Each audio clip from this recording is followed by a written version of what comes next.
मैंने 3 महीना स्टडी करने के बाद मुझे एक बाइक रेंटल सर्विसेज कंपनी दिखी जो रॉयल एनफील्ड रेंट पे दे रही थी।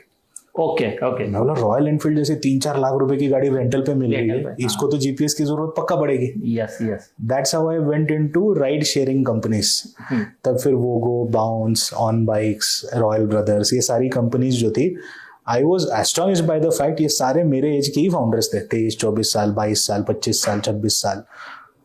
यानी मेन आइडिया आपकी ही थी वो, जो फर्स्ट टाइम आइडिया किसके दिमाग में आई? ई मोटराड की आइडिया तो राजीव के दिमाग में आई। वो कैसे आई मैं बताता हूँ। तो जब ये बाइक रेंटल कंपनीज थी, बाइक रेंटल कंपनीज के पास जाके मैंने यूनिक प्रपोजिशन दिया कि you can earn money through this device. They said how? I said over speeding पे चार्ज करो।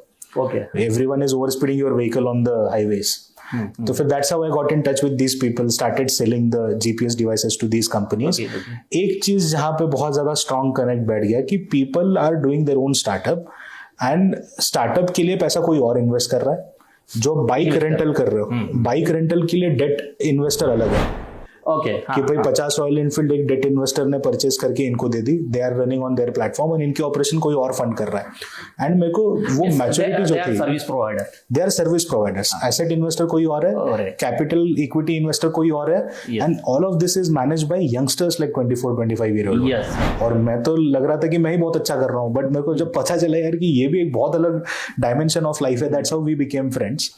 तो idea of E Motorad started कहाँ पे कि बाइक रेंटल में क्या होता था ना, एक सिंपल कैलकुलेशन रहता था, 3-3.5 हजार रुपए मंथली रेंटल पे डिलीवरी बॉयज या फिर कोई भी जिनके पास 3-4 महीने का इंटर्नशिप है, जॉब है, तो वो लोग रेंटल पे लेते थे।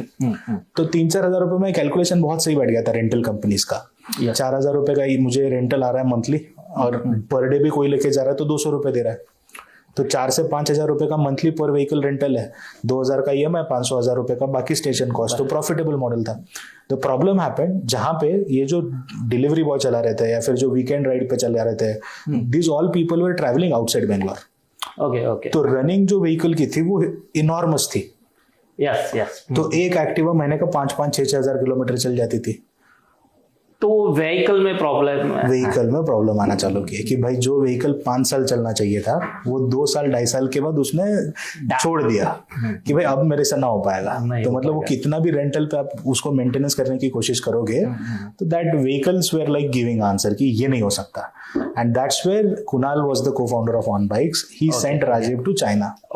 यार चाइना में कुछ अल्टरनेटिव आया क्या देख के, या फिर मतलब दुनिया तो सब वहीं पे बनाती है, टेक्नोलॉजिकल इनोवेशन वहीं पे देख के आओ, कोई स्कूटर हमें मिल सकती है क्या, हम कुछ कर सकते हैं क्या। And when Rajeev went to China, his mindset further got broadened. He said कि यार दुनिया तो बहुत अलग फॉर्म फैक्टर की मोबिलिटी पे शिफ्ट हो गई है। हम मतलब 2 व्हीलर की ही सोचते रह गए, लोग तो car, commercial vehicle, buses, cargo, and ये सब चीजों में जब इनोवेशन हो रहा है तब एक बहुत ही नया फॉर्म फैक्टर आ गया which is electric cycle.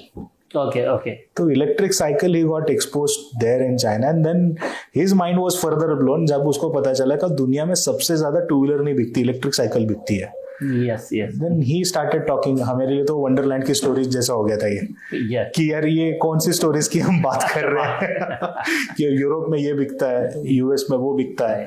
And then he started sharing the stories with us कि